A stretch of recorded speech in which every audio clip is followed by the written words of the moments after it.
Olá, bem-vindo de volta ao PBA Masters. Vamos lá para mais uma aula. Hoje a gente vai aprender a criar um material de neve realista. Eu já fiz outras configurações com material de neve, mas esse é um material um pouco mais detalhado para que a gente consiga ter um efeito muito mais realista. Esse efeito também vai ser utilizado para você poder aplicar sobre superfícies de objetos, para que você possa ter a neve um pouco mais detalhada, diferente de um plano de neve, onde você pode até utilizar mesmo uma textura de fios e um bom mapeamento de high map para conseguir o efeito correto. Então vamos lá para as nossas configurações. Primeira coisa que a gente precisa saber é que a gente vai trabalhar nesse material em duas etapas. A primeira etapa, configurando a superfície utilizando displacement, e a segunda etapa, configurando o material da neve, o material físico, ok? Então vamos lá, vamos começar abrindo o Asset Editor. Eu já tenho o meu material aplicado, eu vou renderizar essa cena. Esse estúdio eu compartilhei com vocês e é um estúdio um pouco diferente do nosso anterior, aquele que é interno, porque esse aqui é um estúdio de exterior que tem uma imagem HDRI aqui na Dome Light. E essa imagem é nada mais nada menos do que um ambiente com neve também, tá certo? Mas aí eu estou usando apenas a iluminação da cena. Vamos lá para as configurações do nosso material. Esse material base é apenas para a gente poder visualizar aqui na tela. Eu vou chamar ele de neve base. Em seguida, a gente vai configurar a cor do material. A gente tem um mapeamento aqui sobre a superfície. É muito importante você ter um bom mapeamento e também uma boa malha do objeto. Quanto melhor a malha, ou seja, quanto mais polígonos essa malha tiver, melhor vai ser o funcionamento do displacement. Mas eu vou dar uma dica master aqui para vocês, para que você consiga ter um material ainda com maior qualidade utilizando o mapeamento displacement. Eu vou selecionar a cor do material e a neve em PBA é o material que tem a cor mais brilhante, ou seja, é o branco mais próximo do branco 100%. Então a gente vai colocar o valor 240 para todas as cores no modo RGB, exceto para o azul, que eu vou colocar a cor 242, para ele ficar um pouquinho mais azulado. Ok, já temos o material base, vamos até a geometria, porque a gente vai utilizar o displacement através dessa barra de ferramentas do V-Ray. Eu vou dar um stop no render em tempo real para que o efeito funcione corretamente e a gente vai salvando cada etapa, tá legal? Vamos dar duplo clique aqui dentro da geometria, selecionar o displacement quando ele aparecer habilitado, ok, e vamos visualizar o nosso render em tempo real. Nesse momento não vai acontecer nenhum efeito, a gente vai apenas determinar aqui qual vai ser o tamanho desse efeito displacement do material. Vou selecionar displacement. Vamos até as configurações, habilitar manter a continuidade e aumentar o valor de amount para 1,5. Esse valor de amount vai ser variado de acordo com o seu objeto. Então aqui a gente não deve pensar em valores fixos, tá bom? Esse valor vai ser a base para que a gente possa trabalhar no nosso material. Agora a gente vai adicionar no displacement primeiro o mapeamento triplanar. Esse mapeamento ele vai servir para que a gente possa usar em outros projetos. Eu vou adicionar ele aqui, não vou alterar nenhum valor e agora a gente vai configurar a superfície do nosso material, primeiro criando um volume maior dessa geometria. Ou seja, eu quero fazer com que essa malha ela seja distorcida, ela se transforme. Para isso a gente vai utilizar aqui no mapeamento o Noise B e a gente vai usar mapeamentos procedurais para poder criar esse efeito. E olha só, a gente já conseguiu ter um efeito legal aqui da geometria. Para que a gente possa trabalhar da forma certa nesse material, existe um truque que pouca gente conhece sobre utilizar o noise sobre uma geometria mais complexa. Você vai até Test Replacement e em Type você vai selecionar a opção 3D Object Space para que esse mapeamento se adapte à superfície 3D do meu objeto, não a superfície inteira da minha cena, legal? Então eu vou clicar aqui, olha, e você vai perceber que agora essa malha vai mudar. Você vai perceber que ele vai criar uma quantidade muito maior de informações, porque aqui, olha, na frequência eu tenho um valor um pouco alto. A gente vai reduzir esse valor para apenas 0,2 e olha só como é que a nossa geometria vai ficar. Olha lá como já aparece o efeito de uma bola de neve ou da neve aí aplicada a algum objeto. Vamos dar um stop e, como eu falei, cada etapa desse processo a gente vai salvando o nosso arquivo. Assim a gente evita ter algum problema e, se caso o arquivo travar, você pode dar continuidade onde você parou. Agora que a gente já tem a superfície pronta, o nosso volume aqui da malha, e não se preocupe com esses efeitos aqui, olha, porque pode acontecer de acordo com o seu modelo. Aqui eu tenho já a superfície da neve. Agora a gente vai dar mais detalhes. Para isso, eu vou continuar utilizando o mapeamento Noise. Eu vou clicar com o botão direito em cima do slot, selecionar Wrap In e adicionar agora a opção Mix Map. Com ele eu vou conseguir mesclar dois efeitos do Noise.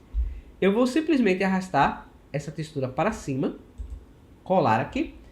Vamos clicar em Render em tempo real e já começar a ver o efeito acontecendo. Ok, no momento a gente tem o mesmo efeito, a gente não mudou nada. Vamos selecionar Color Bottom, selecionar a frequência e aumentar esse valor para 1.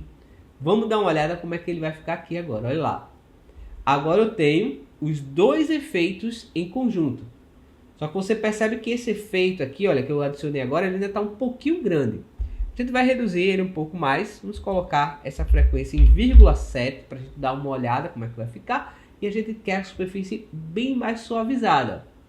Para que a gente possa controlar a intensidade desse efeito, a gente vai voltar uma vez e, utilizando o Mix Map, eu posso definir qual é o efeito mais importante para a minha geometria. Se eu colocar ele totalmente em preto, você vai perceber que o efeito que eu acabei de adicionar, ele vai ficar mais intenso. Se eu colocar ele 100% para o lado direito, a cor branca, o efeito inicial do volume, ele volta para cá. O que a gente vai fazer é reduzir um pouco esse valor até chegar no nível de efeito que a gente quer. E aí vai depender também, claro, da sua geometria, mas olha só que legal. Ao invés de eu ter apenas aquele efeito superficial, um efeito mais intenso, agora eu já tenho mais detalhes na minha geometria. Vou reduzir um pouquinho mais aqui, tá? Eu quero que ele fique um pouquinho mais com esse volume. Perfeito. Vamos dar o stop e salvar novamente o nosso arquivo. Agora a gente já tem um efeito bem mais interessante da malha. Para que a gente possa finalizar esse efeito da geometria, como eu falei, a primeira etapa é trabalhar no volume do nosso objeto. O que a gente vai fazer é utilizar o Region Render para selecionar uma área do nosso modelo. Vou selecionar essa área aqui porque eu consigo ver uma parte onde eu tenho maior quantidade de iluminação e uma parte um pouco mais escura. Você percebe que a tonalidade da nossa cena é levemente azulada, né? Dá um efeito bem legal de acordo com o nosso material. Vamos voltar uma vez nas configurações. E agora a gente vai adicionar mais uma vez o Mix Map, utilizando aqui, olha, o triplanar. E para que não fique confuso todo esse processo que a gente está fazendo, eu vou fazer o seguinte. Eu vou abrir essa configuração do Displacement para a gente ver toda a estrutura que a gente fez até agora. E a gente vai renomear cada parte. Vamos chamar esse primeiro Noise de baixa resolução. O segundo a gente vai chamar de média resolução. E agora a gente vai definir a alta resolução desse efeito Noise. Com essa alta resolução, eu vou conseguir criar aquele efeito de cristais de gelo sobre a superfície do meu material. E vai dar muito mais realismo a essa geometria. Então o que eu vou fazer é voltar no triplanar, clicar com o botão direito do mouse e adicionar mais uma vez um efeito Mix Map. Vamos copiar toda essa estrutura para cima e em seguida excluir a opção embaixo. Vamos deixar o efeito em 100% preto para que essa parte aqui do nosso material seja visível agora. Eu vou adicionar o Noise A, configurar a opção Type para 3D Object Space e definir a frequência com o valor de 20 para a gente começar. Vamos renderizar para ver o efeito agora sobre a geometria. Olha só, a gente já consegue perceber o efeito aqui que foi aplicado. A gente já tem muito maior resolução aqui. Esse efeito agora que a gente adicionou vai ser o nosso mapeamento com uma alta resolução. Vou chamar ele de alta resolução. Ok. Eu vou voltar nessa configuração e vou aumentar um pouco mais a frequência, porque eu quero que tenha muito mais detalhes aqui nessa superfície. Vamos renderizar novamente em tempo real para a gente ver o efeito. Ok.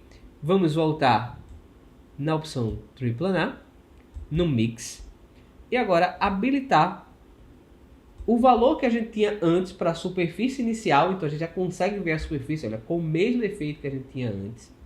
Vou aumentar um pouquinho o Region Radar e agora a gente vai aplicar esse efeito na superfície, reduzindo o valor até começar a aparecer esse efeito. Olha lá. Vamos reduzir um pouco mais aqui, olha. Eu quero que ele fique de forma mais sutil. Ok. E é exatamente esse efeito aqui que a gente está buscando na superfície. Agora a nossa superfície do modelo, ela tem um efeito bem mais detalhado também nessa área. Eu vou aumentar um pouquinho mais esse valor e a gente vai testar essa propriedade trabalhando com o nosso material. Agora que a gente já tem um efeito de alta resolução da nossa textura, a gente vai salvar o arquivo. Vamos parar essa visualização e configurar o nosso material da forma correta. O material no momento ele está apenas com esse efeito base. Eu vou copiar essa textura para que a gente possa aplicar no Blend Material para que a gente possa ter um mapeamento correto do nosso objeto. Vamos selecionar a opção Blend e eu já vou carregar esse material aqui, olha, no Binding, selecionando Custom Mode e vou colar a minha textura aqui. Com essa textura eu vou conseguir visualizar o modelo na cena e também fazer o mapeamento quando for necessário. Para criar o efeito da superfície da neve, a gente vai usar o material Subsurface Scattering. Dessa forma a gente vai conseguir ter um efeito muito mais realista do material da neve. Vamos adicionar primeiro o material Subsurface Scattering. Eu vou chamar de SSS, apagar essa configuração e colocar o nome neve. Ok. Para o nosso material de neve, nós vamos usar o índice de refração em 1,31 e configurar a cor desse material da mesma forma que a gente fez na cor inicial. Eu vou selecionar Surface Color e é muito importante que você preste bastante atenção nessa etapa, porque você não vai utilizar o Diffuse Color. O Diffuse aqui ele está com o valor de 0 e significa que ele não está ativo e ele pode ser simplesmente ignorado para que você possa configurar o material da forma certa. Selecione Surface Color e coloque os valores 240 para o vermelho, 240 para o verde e o valor 242 para o azul, para a gente ter aquele leve tom azulado. E na configuração do Scatter Color, eu também vou colocar um tom azulado. Eu deixei aqui do lado as cores para que a gente pudesse fazer ele de uma forma mais precisa. Eu vou colocar o valor 1,55 para o vermelho, o valor 219 para o verde e o valor 248 para o azul. Eu vou ter essa tonalidade aqui no meu material. O que vai acontecer quando a luz interagir com o material aqui? A luz ela vai entrar e quando ela rebater em determinadas partes do nosso modelo, a gente vai ter esse tom levemente azulado, da mesma forma como acontece no mundo real. Vamos mudar a configuração Phase Function para 0,7, já que esse é um material mais mole e quanto maior for esse valor, mais transparente vai ser o efeito do nosso material. E na opção Specular Layer, vamos definir o valor de Glossiness como 0,9, para ele ficar bem reflexivo. Vamos aplicar esse material com Blend Material. Por enquanto, a gente só vai ter esse efeito. Vamos selecionar o Blend, selecionar a neve e adicionar aqui no slot. Em seguida, vamos selecionar o nosso material na tela, utilizando a opção, botão direito do mouse, Select Object in Scene. Em seguida, selecionar o material Blend com o botão direito do mouse, Apply to Selection. Você vai perceber que a textura ela vai mudar aqui, a gente vai perder esse mapeamento, Por isso que é importante a gente sempre salvar o mapeamento antes. Eu já tenho esse mapeamento salvo aqui no meu arquivo. Caso ele permaneça, ótimo, você não vai precisar fazer absolutamente nada. Eu vou chamar esse material de Neve Blend. Eu vou renderizar a nossa cena e a primeira etapa do nosso material já está concluída. Perceba que a coloração da neve agora ela já é diferente, ela não é mais tão sólida. A gente já percebe que a luz ela consegue passar pelo objeto e alguns efeitos aqui de iluminação já ficam mais visíveis. Lembrando que o Subsurface Scattering é um material mais complexo do V-Ray, então ele leva mais tempo para renderizar. Para a gente finalizar esse efeito de configuração, agora a gente vai dar mais brilho nessa superfície. Já dá para perceber que tem algumas áreas brilhantes aqui, olha. Mas a gente consegue deixar ele mais brilhante ainda. Eu vou dar um stop nessa cena. E agora a gente vai criar um novo material genérico aqui no V-Ray. E vamos chamar esse material de neve. Vou colocar aqui antes dele, ó, neve coat. Ou seja, eu vou aplicar o efeito coat sobre essa superfície. Por enquanto, o efeito coat não está disponível no material Subsurface Scattering. Por isso que a gente vai fazer esse modo com Blend. Deixar o material um pouquinho mais complexo. Vamos configurar o Color em 100% preto. No reflexo, vamos colocar o valor 100% branco. E definir o Glossiness com o valor de 0,8. Para a gente poder testar. Em seguida, desabilitar o Fresnel para que o efeito fique bem reflexivo. Então, olha só o efeito do nosso material aqui. A ideia é que a gente consiga mesclar esses dois materiais para que nas partes que eu tenha a superfície mais detalhada, ele fique mais reflexivo. Para que a gente possa mesclar o material, você vai selecionar o Snow Blend, em seguida habilitar um novo material Coat e arrastar esse material para cá. Para fazer a mesclagem do material, selecione o slot, vamos escolher o Fall Off, selecionar Fall Off Type como Fresnel e definir o valor dele em 1,31, do mesmo jeito que a gente fez no valor de IOR do material principal. Ok, agora a gente tem esses dois materiais mesclados. Vamos visualizar o resultado do nosso render. Eu vou fazer uma área um pouquinho maior aqui. Vamos renderizar utilizando o modo Bucket dessa vez. Assim a gente vai renderizar o nosso arquivo completo e ver o resultado do material. Observe que essa superfície ela vai ter o efeito do brilho juntamente com o efeito desse reflexo da superfície principal, que é o nosso material Subsurface. Então dá só uma olhada no efeito. Olha lá. Já consegue perceber aqui, olha, como o material ele está com algumas áreas mais brilhantes na superfície. Olha só que legal. Meu render aqui está com uma baixa qualidade no momento, mas já dá para a gente perceber o efeito, olha, que é gerado com esse material. Eu vou dar um stop e eu vou renderizar a nossa cena inteira para a gente ver o resultado. Vou desabilitar o Region Render e vou renderizar a cena completa e daqui a pouco eu volto para a gente ver se precisa fazer algum ajuste no material. Vamos lá! Ok, após o render terminar, eu fiz duas versões do material para que a gente possa ver o resultado e como é que ele muda de acordo com a quantidade de reflexo que a gente configura no material da neve. Aqui no Snow SSS, eu selecionei o Glossiness e coloquei o valor 0,7 para poder criar esse efeito, que é o efeito que eu gostei mais. É um efeito que parece realmente aqui que o material está molhado, né? Então a gente consegue ter um efeito bem mais interessante nessa superfície. Observe que o material, a gente tem toda aquela informação sobre a superfície, então a gente consegue ver, olha, várias partes brilhantes, e nessas partes brilhantes do material, a gente tem aplicado o coat. É ele que dá esse efeito na superfície realmente aqui do objeto. O efeito de reflexo que a gente tem aqui é dado pelo Subsurface Scattering. E um verdadeiro profissional da criação de materiais, como você, vai entender que determinados materiais são utilizados para determinadas cenas. Não é toda cena que eu vou configurar um material mais complexo como esse. Só quando a cena realmente pedir esse efeito. Eu espero que você tenha gostado. Se você ficou com alguma dúvida, coloca aqui nos comentários e eu te vejo na próxima aula.